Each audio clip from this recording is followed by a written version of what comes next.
Hello, boys and girls. My name is Lisha Purdue, and I am a parent at Columbus Academy to these two young men.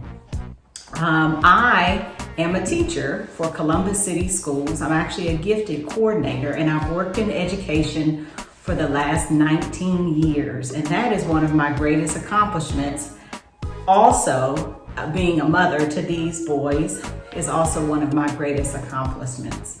In school, when I was in school, I really didn't like math. That was one subject that I did not like, and I had to study very, very hard to make good grades in math. And even when Lexington or even Hartley brings home their math homework, sometimes I have to really review to make sure that I am doing it correctly in order to check their homework and to help them. My favorite genre to read is young adult, and I actually love historical fiction. That is my favorite genre to read. And a place that I like to read is just in my bedroom. I like to just sit down on the bed and read my favorite books. Now, these two are going to introduce themselves and tell a little bit about what they like to do at Columbus Academy. My name is Lexington. I'm in 5th grade and I am 10 years old. My favorite subject is science. Favorite genre to read is nonfiction or science fiction. My name is Hartley. I'm 6 years old. What grade are you in? 1st grade. And what do you like to read? Nonfiction. You like nonfiction? What book are you reading right now that you got for Christmas? Cat Kid? Yeah. Cat Kid, that's the book he got for Christmas. We're reading that now. And the story that we're going to read today is a story that we've had in our home, and we've enjoyed it for many years since my boys have been very small, and it's called A Story, A Story. And this book is an African folk tale, and it is based around the Anansi tales from Africa, and it is retold and illustrated by Gail E. Haley.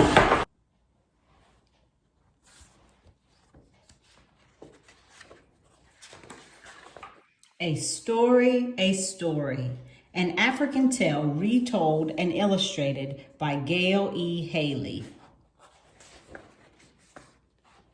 Many African stories, whether or not they are about Kwaku Anansi, the Spider-Man, are called spider stories. This book is about how that came to be. Spider stories tell how small, defenseless men or animals outwit others and succeed against great odds. These stories crossed the Atlantic Ocean in the cruel ships that delivered slaves to the Americas. Their descendants still tell some of these stories today. Anansi has become a Nancy in the Caribbean Isles, while he survives as Aunt Nancy in the southern United States. You will find many African words in this story. If you listen carefully, you can tell what they mean by their sounds. At times, words and phrases are repeated several times. Africans repeat words to make them stronger. For example, so small, so small, so small means very, very, very small. The African storyteller begins. We do not really mean that what we are about to say is true. A story, let it come, let it go. Once, oh so small children, round my knee, there were no stories on earth to hear. All the stories belonged to Nyame, the sky god. He kept them in a golden box next to his royal stool. Anansi, the Spider-Man, wanted to buy the sky god's stories, so he spun a web up to the sky. When the sky god heard what Anansi wanted, he laughed, Tweet, tweet, tweet. The price of my stories is that you bring me Osebo, the leopard of the terrible teeth, Mboro, the hornet who stings like fire, and Umosha, the fairy whom men never see. Anansi bowed and answered, I shall gladly pay the price. Tweet, tweet, tweet, chuckled the sky god. How can a weak old man like you, so small, so small, so small, pay my price? But Anansi merely climbed down to earth to find the things that the sky god demanded. Anansi ran along the jungle path, riddy, riddy, riddy, till he came to Osebo, the leopard of the terrible teeth. Oh, Anansi, said the leopard, you are just in time to be my lunch. Anansi replied, as for that, what will happen will happen, but first let us play the binding game. The leopard, who was fond of games, asked, how is it played? With vine creepers, explained Anansi. I will bind you by your foot and foot. Then I will untie you and you can tie me up. Very well, growled the leopard, who planned to eat Anansi as soon as it was his turn to bind him. So Anansi tied the leopard by his foot, by his foot, by his foot, by his foot, with the vine creeper. Then he said, now, Osebo, you are ready to meet the sky god. And he hung the tied leopard in a tree in the jungle. Next, Anansi cut a frond from a banana tree and filled a calabash with water. He crept through the tall grasses, Sora, Sora, Sora, till he came to the nest of Mboro, the hornets who sting like fire. Anansi held the banana leaf over his head as an umbrella. Then he poured some of the water into the calabash over his head. The rest he emptied over the hornet's nest and cried, it is raining, raining, raining. Should you not fly into my calabash so that the rain will not tatter your wings? Thank you, hummed the hornets. And they flew into the calabash, fum. Anansi quickly stopped the mouth of the gourd. Now, Mboro, you are ready to meet the sky god, said Anansi, and he hung the calabash full of hornets onto the tree next to the leopard. Anansi now carved a little wooden doll holding a bowl. He covered the doll from top to bottom with sticky latex gum. Then he filled the doll's bowl with pounded yams. He set the little doll at the foot of a flamboyant tree where fairies like to dance.